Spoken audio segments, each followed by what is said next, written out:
Now then, so important to note, we are reaching the culmination of the WSL season. So FA Cup at the weekend, Chelsea 3 in a row, 1-0 win against Manchester United. And we are on the cusp of a Chelsea double for the third time in a row. So you get the picture. WSL firmly within their grasp. They have a game in hand on Manchester United and they are just a point behind. So there are two remaining matches. West Ham away tomorrow. West Ham in 8th, and then third placed Arsenal Sunday 12:30 at home should seal the deal for Chelsea, we think, maybe. Kathleen McNamee is here in studio working overtime.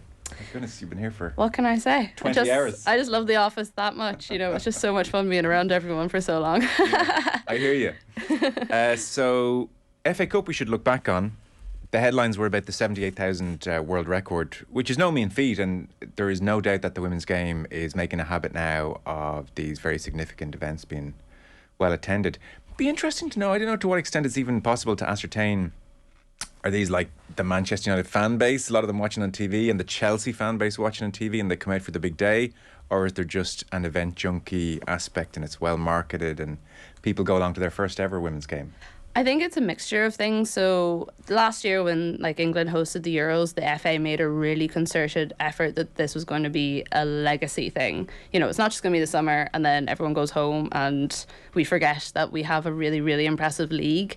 And what we've seen throughout the league so far this year is attendances are up by 100-200% in most places, which is incredible. Like Arsenal have already committed to, they hosted 3 games at the Emirates in the WSL this year. They've committed to 5 plus, depending on how far the team goes in the Champions League, hosting all the kind of past the group stage games there. So what we've seen with stuff like the FA Cup, and say even take the Arsenal example again with the Wolfsburg game that they sold out the Emirates for, the minute that Arsenal knew they were going to be playing that game, they started selling tickets, and they obviously had a very clear process in mind. And then whenever big moments would hit, they would hit fans with the come to the Emirates, fill it out, 60,000 people, it's going to be incredible. And all those people did turn up. And the other thing as well is the price point that they've put them at. They've stopped giving free tickets and putting tickets at a $5 or a $10. It's actually making it a worthwhile product, so people are turning up and filling them out. And that's exactly what you saw with the FA Cup at the weekend. The marketing was so good around it.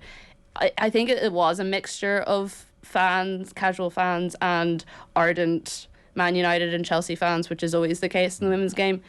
Because you're still building that base, you tend to get a lot more casual fans going to these events. Yeah. And if anything, actually United and Chelsea fans were half complaining that they didn't get a bigger allocation of tickets because they wanted more. That's so great. Because aside from the FA Cup, even that kind of exponential growth, which is what it is week to week, is so impressive. Because when you hear after a big event like the Euros talk of legacy, you roll your eyes and you say, okay, let's see. Yeah. So that's amazing that they've capitalised to that extent.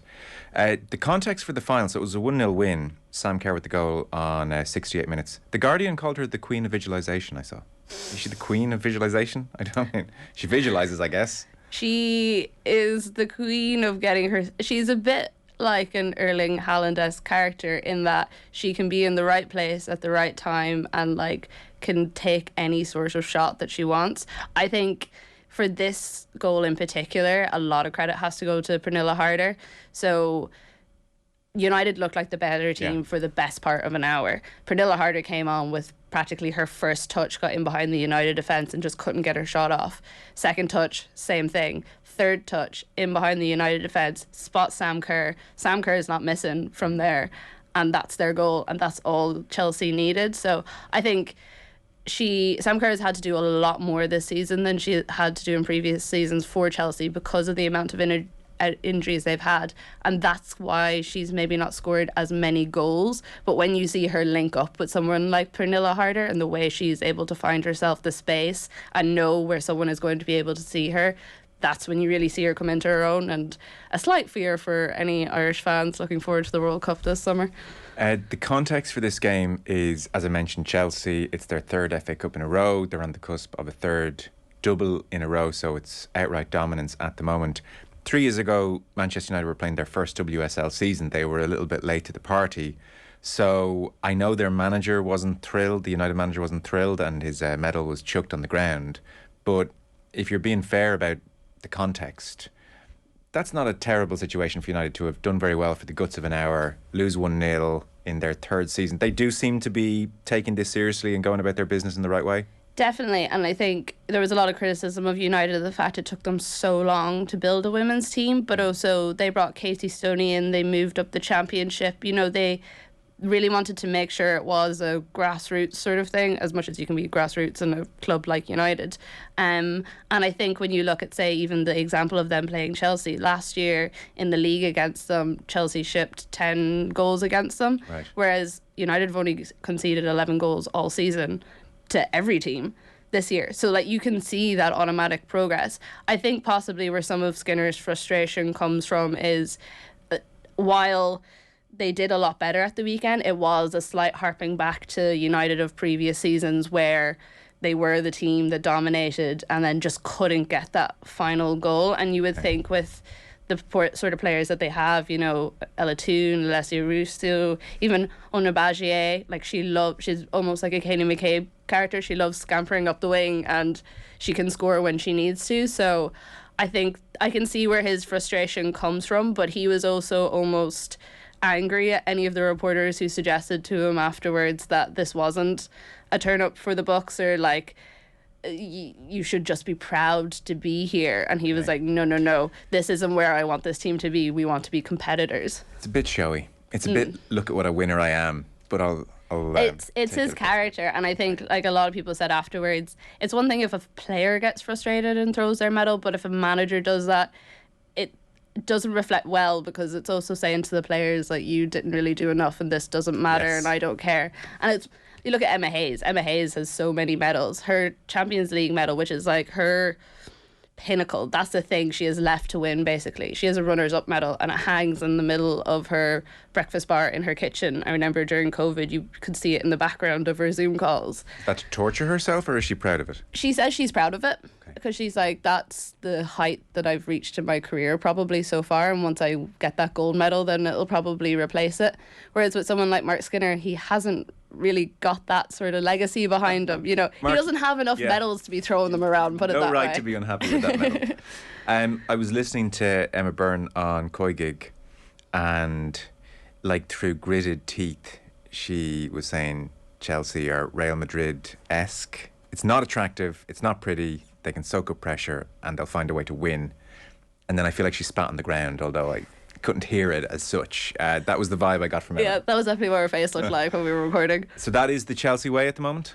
Very much so. I think more so the last 2 seasons than in previous seasons. This season in particular, they've just been so ravaged by injuries. Okay. Any other team probably would have suffered a lot more, but Chelsea's depth in their squad just stood to them completely. You look at Arsenal. Arsenal probably should have won the WSL this year if they had their players there, but then they had to go and play Wolfsburg with a bench of 5 teenagers who have never actually had senior starts in the Champions League before. So Chelsea are having to box clever in a sense. Yeah, Chelsea are having to box clever, and they're lucky that they have the players to do that. You look at Pernilla Harder's come back, I think yesterday or on Sunday was her 4th or 5th game maybe back across all competitions, and she has absolutely elevated that squad. And she's been out since November, so she hasn't played in like 190 plus days. Sam Kerr has had to take on loads more work. Before, when Fran Kirby was there and they had that partnership, they were bouncing off each other, and it was kind of almost like a race as to who was going to get more goals, more assists. They haven't had that this year. So a lot of their wins haven't been pretty, and they've slipped up once or twice, but they can still... what a lot of people said about Sunday was that if Manchester United hadn't scored in the first half, then Chelsea were going to win the game. And that's exactly what happened. And it probably would have been a 1-0, and it was a 1-0.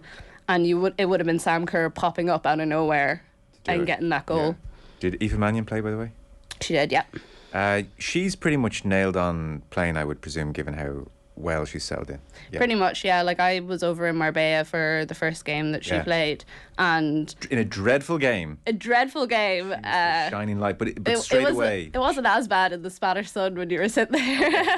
I watched it on a dodgy laptop, not a dodgy stream. It was on the RT player, doing 5 things at once, and it was painfully bad. But I do remember thinking, oh, quality here.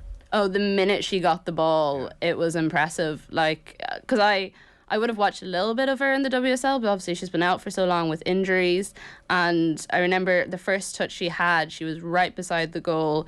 The ball went down to her. She had a Chinese player on top of her, and she held the ball, carried it around the Chinese player, and played it out from the back. And I was just like, yeah. Did anyone else see? That is not the Irish way of playing. She's very assured, and there's like a pace to her passing, and so she looks very good.